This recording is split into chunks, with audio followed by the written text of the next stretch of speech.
Today we're going to cover step 5. So remember there's step 1, 2, 3, 4, 5. Step 1 is who we are, what we do. Step 2 is the business opportunity. Step 3 is the presentation. Sorry, what the heck? Am I not even, my brain's not working, you guys. I've been going from literally probably 6 a.m. to midnight every night just planning Wealth Bowl stuff. So, so if I'm like not there, it's because of Wealth Bowl.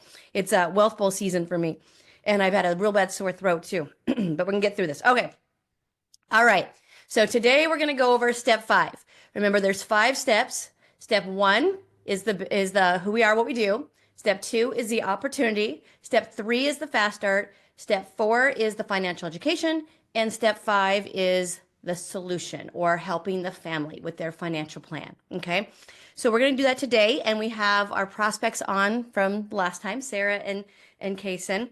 And so usually when you get on with them, you want to make some more small talk. We don't need to do that today, but small talk, how's the baby, how's the family, those types of things. You've already been edified by your trainee. There's typically a trainee still on the second appointment. They want to be on all appointments. And it's very important that we have both husband and wife there if you have a married couple for step 5.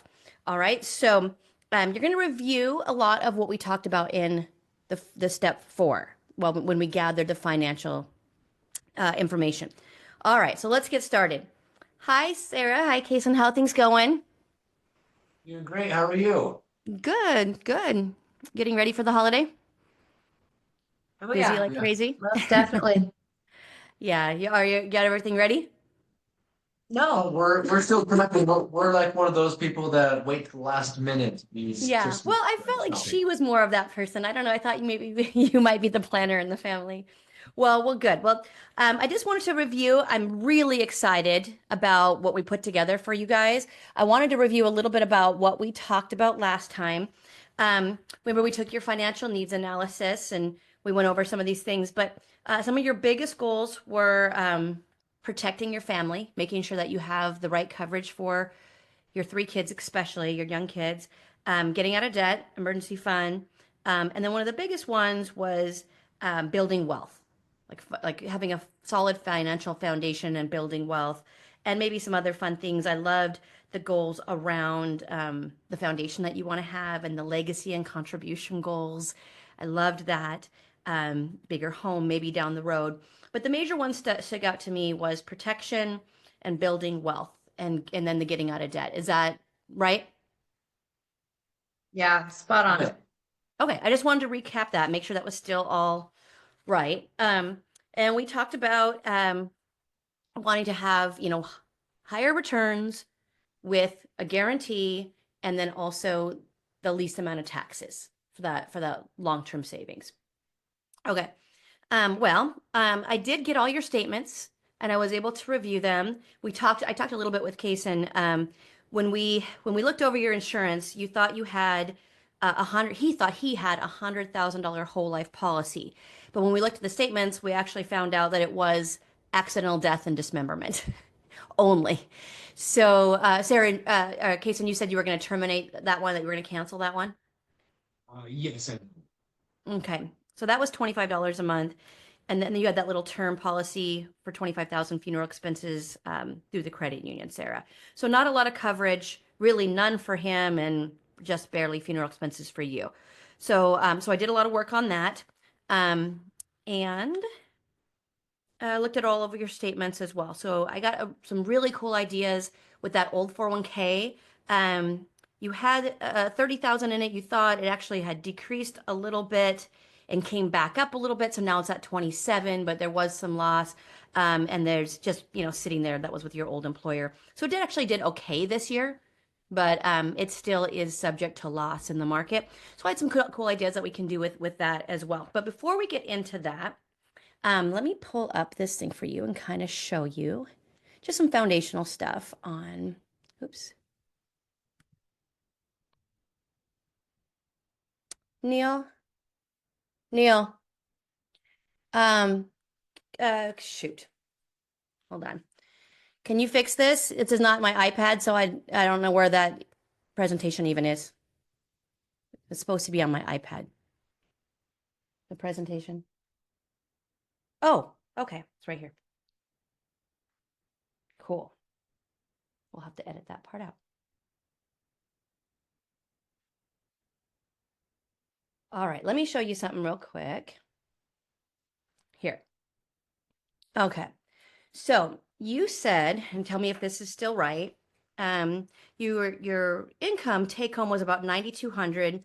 Your expenses about 6,500. We found about $2,700 in discretionary income. Is that right? Yeah, I think we end up just kind of spending on travel after Travel. evaluating. Yeah, that's what we that's what we talked about. Okay, so $2,700, and of that, you wanted to put away, let's see, about $500 a month, correct? Yeah, that sounds right. But well, $500 towards long term is what we had talked about, and 200 to 300 towards short term, correct? Yes. So let's call it $800 a month. So of the 800, typically you're going to put some towards short term, some towards long term, and some towards midterm. Does that make sense? So kind of think of it as three different buckets: short term, midterm, long term. So of your 800, like I said, you were thinking maybe 200 to 300 extra into the short term and about 500 into long term. Does that still sound right? Yeah. Okay. So again, the short term was the emergency fund. Short term was getting out of debt. And then also that protection, that insurance protection, that's very short term because it's kind of immediate because you have the kids, right? Midterm, there wasn't really any major pressing midterm goals other than possibly, a bigger home. And then the long term goal of building wealth. Now, I ran your FIN number, and your FIN number is whatever their FIN number is, you're going to put it right there. Okay. And you need to save blank a month. Okay. Whatever their FIN number is, give them that number. Okay. So with the short term, we talked about a lot about the debt and all the different credit cards, the different interest rates. Were you able to kind of figure out if there's any way you can lower any of the interest rates or move any of the interest rates to lower cards? We talked about doing that a little bit. Yeah, we can transfer some of the balances over, and so that'll save us a bit as far as interest goes. Yeah, well, that one Visa was only at 10%, while the others were 20 and 27. So if you have any room there, we can move We it down. do. Obviously, we're looking for lower interest rate offers, but here's what I want you to do on this. So with what you're spending right now, I guess what you're paying every month in your credit cards, you have 250 to one Visa, 250 to the second Visa, 250 to the Spirit Airline card, and then 200 to Discover, 100 to Best Buy. So you're spending 1,050 on paying payments on those credit cards each month. So what I'd like to see you do now that you've organized it is try to get everything down to that the lower interest rates. Then with some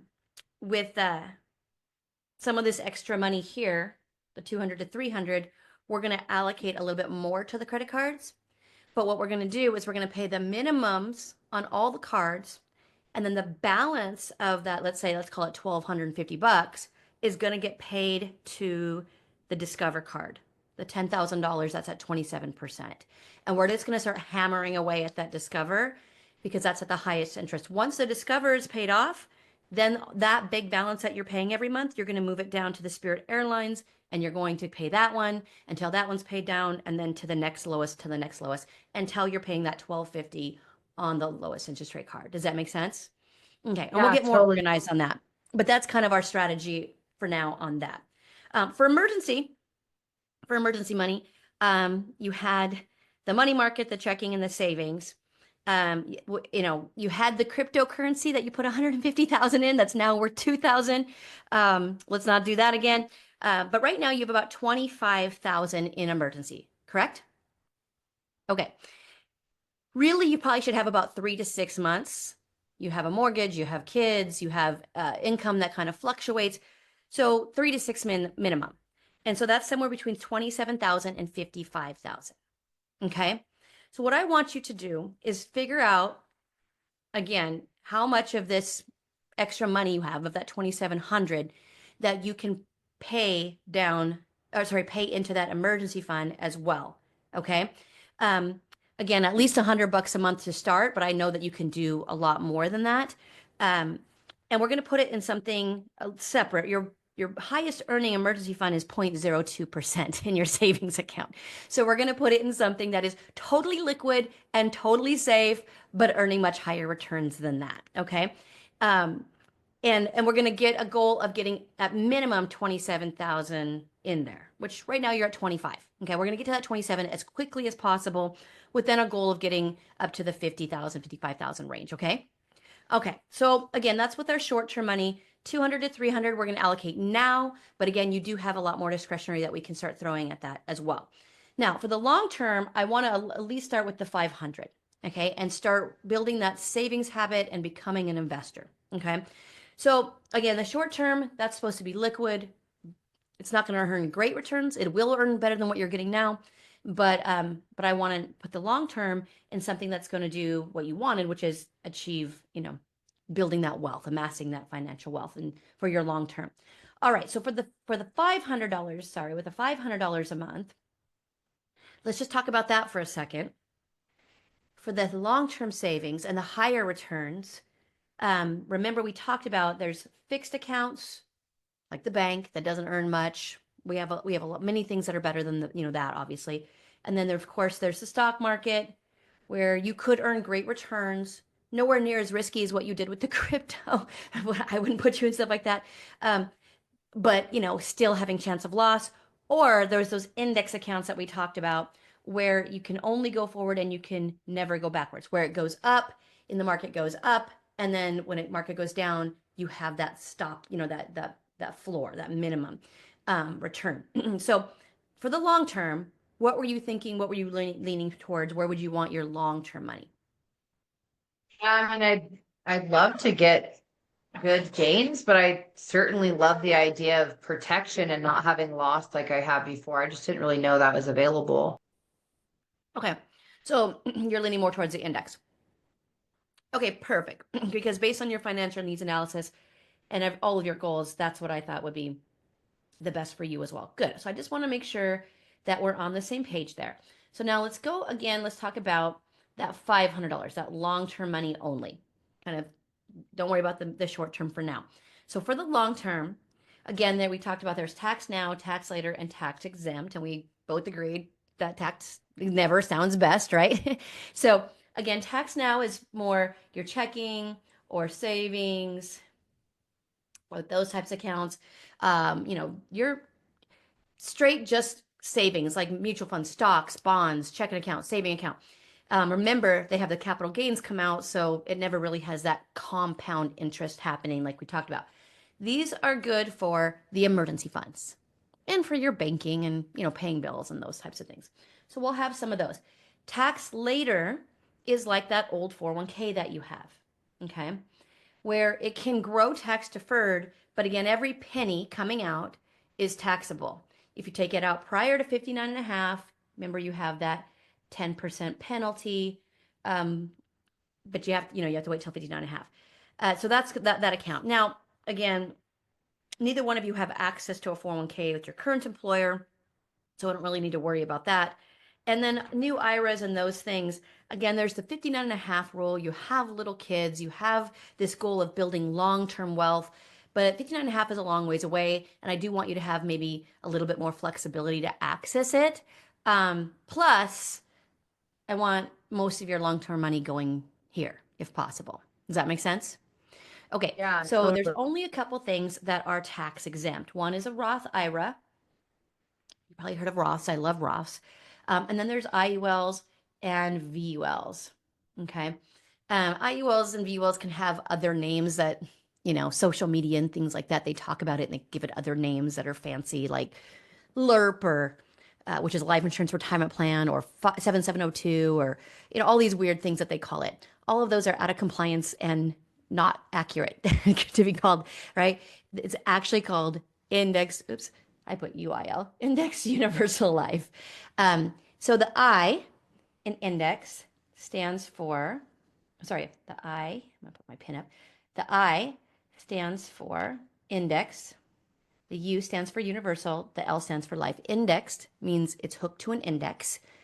So where the money is being invested is mirroring an index like, for example, the S&P 500. U means universal. Whenever you see that, it means universal means flexible. And L, life, means there's a death benefit to your family on this product. Okay, so the Roth and the VUL are variable products, meaning you could lose money. Meaning the market can go up and the market can also come down. You could lose. There's a chance of loss. Where the IUL, no chance of loss. No losing money. Okay. It's supposed to be, say, dollar sign. No losing money. So you can't lose your money. The other thing is with the IUL, it has other benefits. For example, no 59 and a half. Using my finger today. No 59 and a half rule. The Roth is wonderful, but again, there is a 59 and a half rule. Okay. There's also limits on the amount that you can put into it and limits on the amount that you can make, the income that you make. So I believe between the two of you, you still probably would be able to fund the Roth for a little while. But as far as the amount of money that you're going to want to put in to catch up to your FIN number, you're not going to be able to put enough into it. Okay. So the Roth, again, a wonderful product. It is limited with the 59 and a half rule as far as you can lose money. And as far as the amount of money you can put in, you can't put that much in compared to the IULs and VULs. Again, the VUL is very similar to the IUL, except for it doesn't have that guarantee. Okay. So I'm going to go ahead and cross that one off. But as far as the IUL, no loss, no 59 and a half rule. It has a death benefit. So if you die, your family gets the death benefit. It also has living benefits. It's tax-deferred growth, tax-free access. So I'll explain a little bit further, but of the two, which one to you sounds best so far? Yeah, definitely no limits and then having access to it. That sounds pretty interesting. Right. In all of them, you want to think of them as long-term, not like a checking and savings where you can just put in money in and take money out. So it is geared towards long-term. You want to have long-term thinking, but yes, you definitely can have a lot more access sooner. Let me show you how the IUL works. All right. So again, let's say you put in your $500 a month. Okay. And you're putting in $500 a month. Money goes into the policy and it goes into something called cash value. Cash value is just a fancy word for savings account. And this savings account is hooked to an index. Let's just, to make it easy, say it's the S&P 500. You understand the indexes? Yeah. So it's hooked to an index and it's growing at whatever rate that is, that's earning. Okay. So now, again, there's a floor. So you can't lose money. So if the S&P or that index does 18%, you get 18%. If it does negative 18%, you get whatever that floor is. Let's call it depends on your product that you're getting, but let's call it 0.75% positive. So market does negative 20%, you get 0.75 positive. So you'll never look at your account going from $150,000 to $2,000 ever again. Like you just won't have a chance of loss. Make sense? Okay. So when you put the $500 in, a little bit comes out and it will pay for cost of insurance because there's a death benefit. So we talked about last time that you needed more coverage, and based on your income, we talked about you each wanting about $1 million of coverage. Is that still right? Okay. So let's say your policy has $1 million of coverage if you die. So the money that you're already spending for cost of insurance goes into this policy. This is to pay for the life insurance death benefit. Make sense so far? Okay. So the nice thing is, because these two are connected, the life insurance and the cash value, the savings are one, all of this money here grows tax deferred, but also can come out tax exempt. Does that make sense? So let's say you save $500 a month, okay? And let's say you did this, let's say this was like a long-term retirement account. You were saving it for like 30 years. So $500 a month times 12 times 30 years, putting in my calculator, you've put in $180,000. That's how much you've invested. Does that make sense? But let's say you did that $500. Let's say it earned 10% over 30 years. you would have about 1.13 million dollars if it would grew in a tax deferred account at 10% for 30 years, right? So let me just explain, guys. If this was in a 401k or an IRA, and you happen to get $500 a month for 30 years at 10%, and you have 1.1, million in there, and you decided at 59 and a half now to take that money out, you're going to have to pay income tax, right? Somewhere between, I don't know, 30 up to even 50% income tax. Does that make sense? So you could lose 300, 400, 500,000 of your family's money to the government, to Uncle Sam, in taxation, in those types of qualified plans. Okay, because every penny of the qualified plan, every penny coming out gets taxed. So $300,000 to $500,000 in income tax. Again, it depends on your tax bracket. It depends. I mean, based on your goals and how much income you're going to want to be making, and hopefully your house is paid off and your kids have moved out and you have no more businesses, you have no more write-offs. You could be in a very high income tax bracket. And it also depends on how much you're pulling out every year. If you took big lump sums out, of course, that kicks it up. Does that make sense? Okay, so let me just kind of erase this a little bit because it's pretty messy. Okay.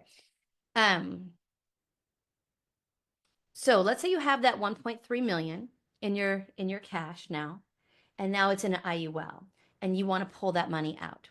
Well, the 180,000 that you put in first, that was after tax dollars. Remember, in those tax exempt accounts, you get paid. You invest after tax money, so you already paid taxes on that. So you can pull that $180,000 out first, and it's income tax free. Okay, but what about the almost $1 million of growth money that never got taxed along the way? You've never paid taxes on it.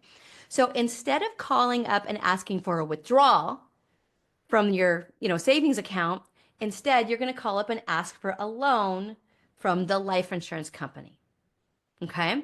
So let's say you want to take out $500,000 and you want to go, I don't know, you said you like to travel a ton, right? So you want to go travel around the world.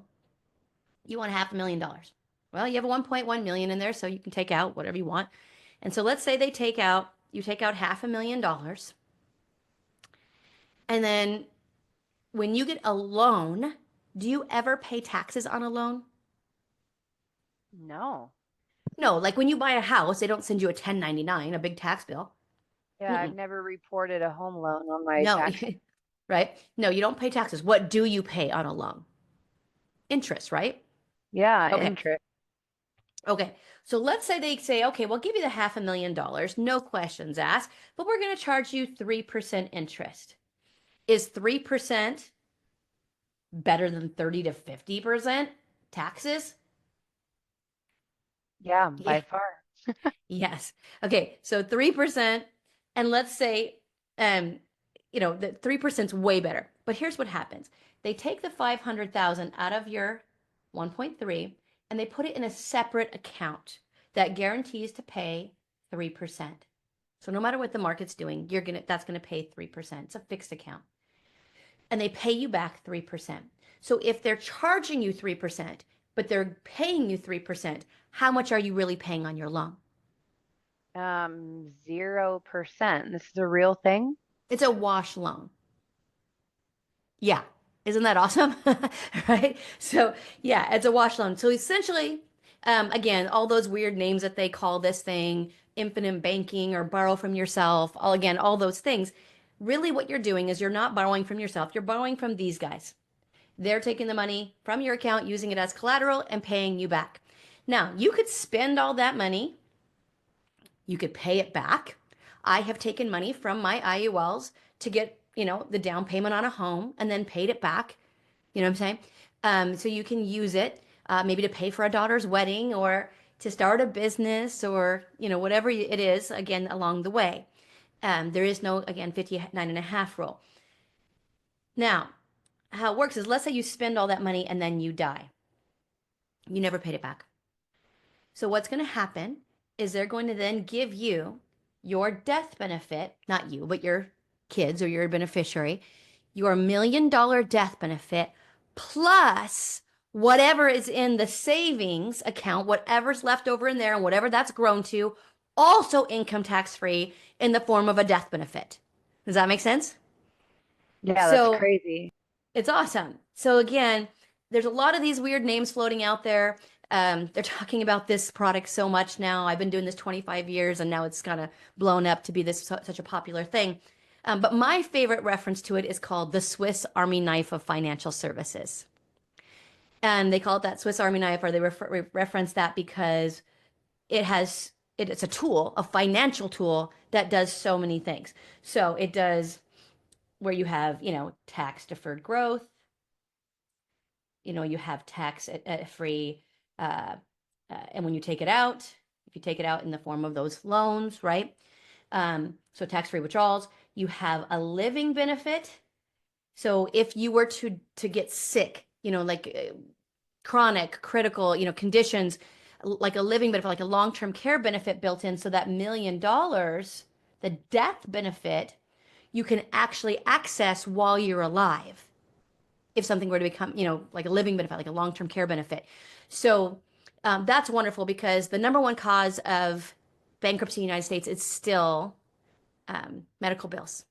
So God forbid, let's knock on some wood, but if something were to happen, you have that feature built in. I don't know if you've ever priced long-term care, and so this kind of being built in is a really amazing feature. Then, of course, you have your death benefit. And then the big one, besides the tax-free, obviously, is the guaranteed, the minimum. You cannot lose money.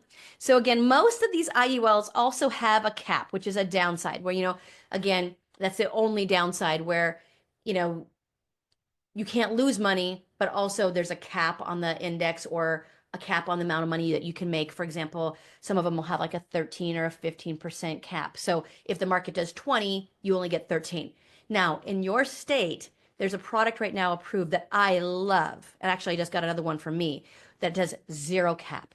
So no matter what the market does, how high it goes, you get all of the benefit, but again, still none of the risk, none of the loss. There's a 0.75 floor. Isn't that awesome? Yeah, so what's the catch? Yeah, that's crazy. Well, besides some of them having a cap, which again for you, I wouldn't have you get that one anyways. That you have to qualify. Okay, so because there's the life insurance portion involved, not everybody can get these. If you were much older, closer to retirement, very sick, those types of things could cost your life insurance cost could go too high, and then not enough money is going to the cash value. Does that make sense? Now, do you guys have any major medical conditions? You're not a smoker or anything, right? No. All right. Healthy as can be. All right. So going back to this, let me pull this up one more time. Pull this up for you real quick, one more time. All right. So again, what I want to do is I want to put about $200 extra right now towards the debt, $100 towards the emergency, and $500 towards the IUL. Based on your financial needs analysis, that's the perfect place to start. Now, once your debt's paid off and once your emergency fund is fully funded, the way I said, then we're going to throw more money in here. If you get tax returns, if you get, those types of things, throw that at the debt as well. If you get more big bonuses that you weren't expecting, throw that at the debt as well. Okay, let's get that stuff knocked out. But let's start building the wealth with the 500. Like I said, well, then we'll start overfunding this. And again, you do have that $2,700 discretionary income. So you may find once you start saving, once you have a budget in place and have your plan in place, you may find yourself getting more and more disciplined and being able to put more towards the credit cards and the emergency fund faster. Does that make sense? Okay, so of all of the things that we talked about, I wanted just to clarify this. We talked last time about you guys needing about $1 million coverage each. And that's still kind of where you feel is most appropriate? Yeah, I think so. Okay. So I ran the illustrations for you and found really I love this. I love this policy. I love this product. This IUL again has no cap. It has that floor. You can never lose money. It has incredible indexes as far as your savings. But it also has a lot of other benefits like the living benefits. It has another little feature where when you pass away, immediately you get that $25,000 of your million dollars.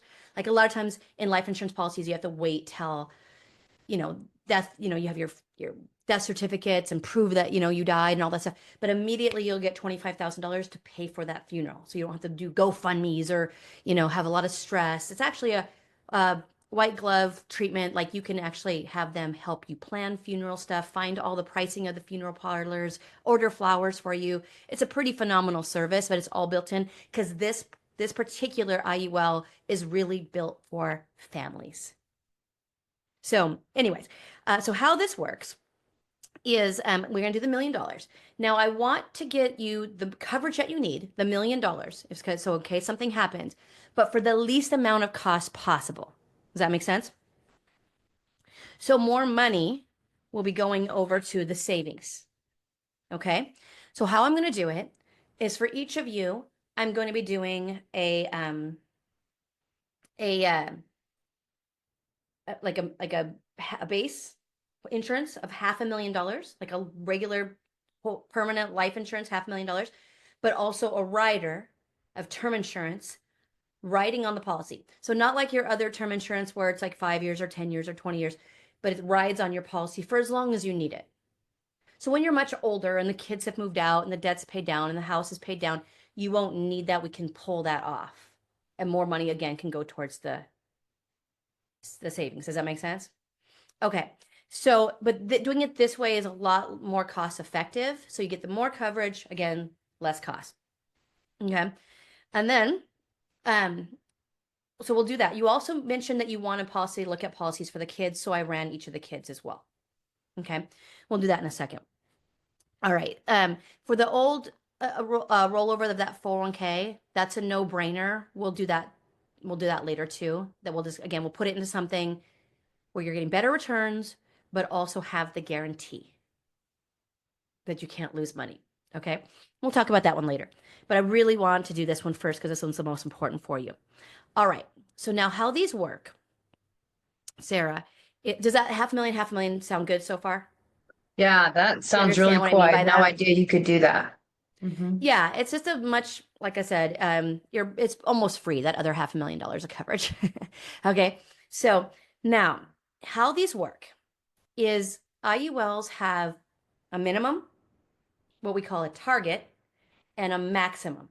This is your premium. This is what you can put in the savings port, the dollar amount portion of every month.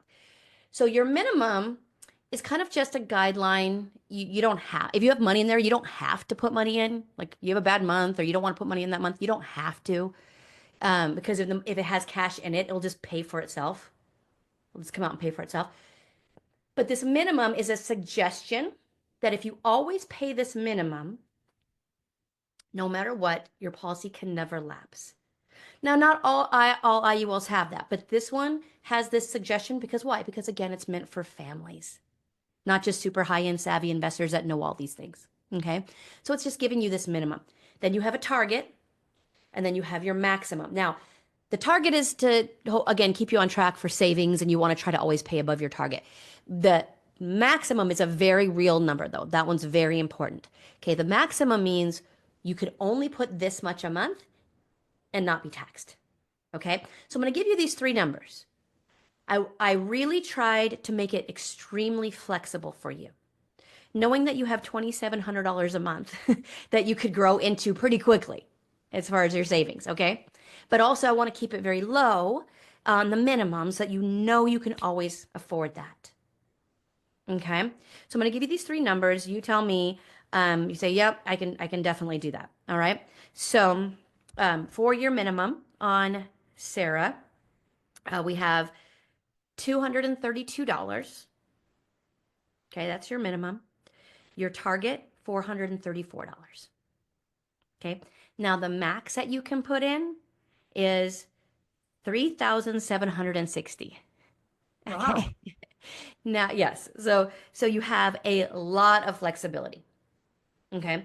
But again, that target is the number. If you say, Jamie, yep, I know I can pay that target, we're good. Okay.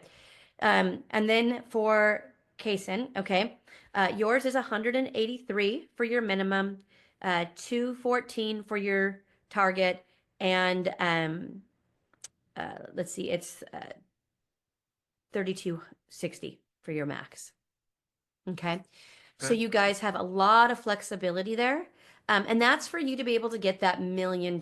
Now, it's a little bit over what we had talked about. So again, if we want to, we can lower the base amount under a $500,000, and that will bring some of those premiums down. Okay. I was just trying to get you the $500,000 each coverage with the rider. Okay. So you tell me. So that would put you guys at just the targets. Okay. Just the target, $434 for you and $214 for him, $648. Okay. Yeah, I think we have the room in our Okay. finances. Definitely. Yeah, like I said, I can get it under the 500, but we just have to lower the $500,000 base, the permanent coverage, slightly. And I have those numbers too. It's up to you. Okay. You want to do I think we can definitely make that work, but I'd love to hear the other Okay. numbers too as well. Now, obviously, I want you for your savings portion and meeting your wealth, building goals. I want you funding way over target. But I want you to at least be over your target for now, and then get you the debt paid off and all that stuff. Does that make sense? And then we'll catch up. Okay. For the kids, I wanted to go through. I put them each at 250,000.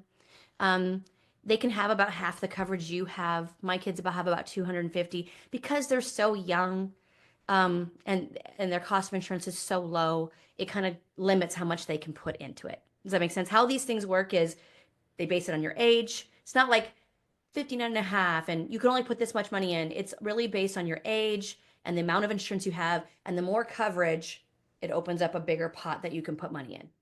Make sense? Okay. So for the kids, the baby, his target's about $78.54. Her target, $78.54. The 10-year-old, 92, and then the 12-year-old, 92. Okay. So that's with 250, and we can kind of play with that if that's something you want to move forward with too. We also could, for now, we could put them as a rider on your policy. It's like $8, $10, you know what I mean? And they have a death benefit. So if something were to happen to them, funerals paid, all that stuff, and it covers all the kids in the household. And it's very inexpensive to get them that little bit of insurance. We can put them a rider on your policy for now. And then once we're in a much more room and the debt's paid off, then we can also get the policies on the kids. And that's kind of what I was thinking for them. Does that sound good? That sounds great. Okay. All right. So I was just running these numbers as you were, healthy, but not preferred elite or anything, not that super healthy. So you could even have lower costs than what I quoted you. Okay. So let me just ask you, is there anything, like I said, medication that you're on or recent surgeries or medical conditions or anything like that? No. No. High risk, like you guys don't have any high risk things that you do, like skydiving regularly or anything like that, that could I do increase some, your chances and likelihood of dying? I do some rock climbing. Other than that, That's fine. Recreational Okay. rock climbing. Okay. All right. So then here's what I want to do. We're going to submit an application for this company that I like for you. And we'll fill out more questions regarding your health and, all those questions. We'll submit the application today with your first month's premium. You're not allowed to put any more money in until they approve you. So it goes through this underwriting process, and it could take a couple days. It could take a couple months. Usually doesn't take that long. But you put it here first, a couple $100 a month, and then there's a medical exam sometimes. A lot of times they can just look at your medical records and say, oh, yeah, she's healthy. Good. Go ahead and give her coverage. They may have additional questions. But once you're approved, then the following month you can start putting your money in. Okay. And we can start off with, the target or a little above target. But as you then start to pay off the debt, or again, you have $2,700 and you think you're going to put more money in there, you can. I just want to get you eased in a comfortable way paying yourself first and becoming an investor wealth builder. Does that sound good? Yeah, that sounds great. Okay, perfect. Well, then let me pull up the application. And then I just pull up the application and I walk them through it and fill it out with them with the application on the screen. Does that sound good? All right. So that's step 5. And that was like, oh, then I also could, when I'm done or somewhere along the line, I could make my recommendation on the annuity rollover. So that was the pretty much long version because we went through kind of all these different things. Now, obviously the client's going to get an illustration that they're going to sign. I just wanted to sell on concept first in a very, very simple way. We're going to go through all of that other stuff too. So, like I said, you want to keep it simple to understand at first, and then of course get deeper later into how the loan works. How you're going to want to go over with them how the back end surrender charge works and those types of things too. On the delivery, when I deliver the policy to Kaysen and Thurston, Kaysen and Sarah, I told you my brain's crazy today. But when you deliver the policy, meaning they got approved, and now typically an e-delivery, electronic delivery, it goes to their email. They're going to open it up. You're going to walk them through signing it. So I can do that real quick with you too. So let's say they're on there with me. I'll say, okay, Sarah, so go ahead and open it. Let me know you can open it fine. And go ahead and read through it, walk them through it, go through the illustration, go through the loan, how it works, go through everything that we just talked about again with them, okay? So that they really understand everything about this product and how it works and how the loan works. And again, that it's long-term thinking and surrender charges and all that stuff. Okay, you're going to also then say, okay, you're going to sign first, number 1, that you have your policy, that you received it from me. That's one of the signatures. Second signature is that everything is still correct, meaning you haven't got a diagnosis since then. You still are this preferred rating. Okay. Yep. I'm good. Okay. You're signing that that's correct. All right. Well, this is very important. Now, then you're going to answer any other questions. Okay. Then you're going to ask for referrals. Okay. I usually will say something like this, like, there's a letter called the letter from your life insurance policy. I recommend that you read that to them, actually pick it up and read it to them. I will read it to my clients, you guys, and I will get emotional almost every time. But it's this cute little letter. I'll have Neil put it in the toolbox, but it's a cute little letter saying, it's a letter from the life insurance policy himself to your client. And he says, when you are put to rest, I come alive. How do I get emotional? I come alive and I do your job for you. I pay the bills. I pay the mortgage. I take care of your kids, So it's a very emotional little letter that it connects them to what you just did for them. Okay. Now it's after you've done that and you've answered all their questions, say, look, Sarah, Kaysen, now you see the power of what we do for families, and you know why Mike is so excited and he wanted us to meet. So you know that we don't charge consultation fees. You know that we're not pushy. You know that we really have the intent to help families and create wealth for families and leave no family left behind. So I wanted to maybe brainstorm one more time for people that you may know that are kind of in the same boat as you. Maybe have young children. Maybe it's your parents or older people that they're getting close to retirement. They want those, they need those guarantees. They're scared about the market. Maybe it's people that are just getting started and they want to get out of debt, but any of those things. But friends of yours that we could chat with. And it honestly, we're not pushy. So it's as simple as just a 3-way text introduction. And at the very least, they can come to some of our free financial education classes. How's that sound? And it'd be helping Mike to grow his company. Boom. Write down some names and phone numbers. Okay. So that's how you deliver the policies. So don't be scared of the delivery. Number 1, it's 60% of your pay. You know that?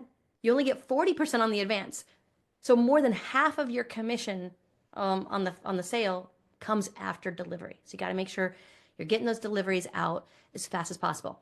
One last thing I would say is during the time that you submit, push submit, and the time the policy is actually delivered in their mailbox, there's a lot of work in between, right? So you have to follow up with the carriers and say, what else do you need? Sometimes they need clarification on a doctor note. They need to know about a certain medication and why they took it.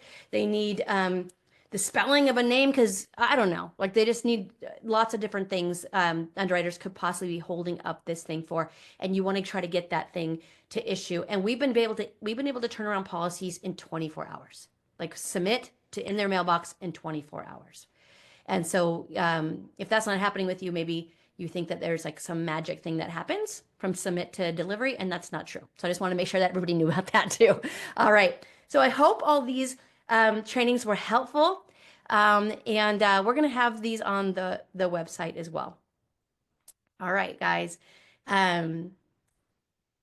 If there's anything else that you guys need, let me know. But start practicing step 1 through 5. And just get better, increase your confidence. If the client ever asks you something that you're not confident answering, just say, you know what, that's a great question. Before I answer that, I'd love to really dig deep into your current situation and your goals and dreams and give you the best possible answer if that's okay with you. They always say okay, because you sound very like you're going to do your due diligence on this. Then you go back and you say, hey, you know, SMD or field trainers, will you help me to get clarification on this before I go back to my client? And there's always someone that will help you. So don't be scared of field training. Be passionate. What we do is so good and people need it so much. So be proud of what you do and get out there and talk to everybody because almost everybody that you know needs at least one or more of the things that we do.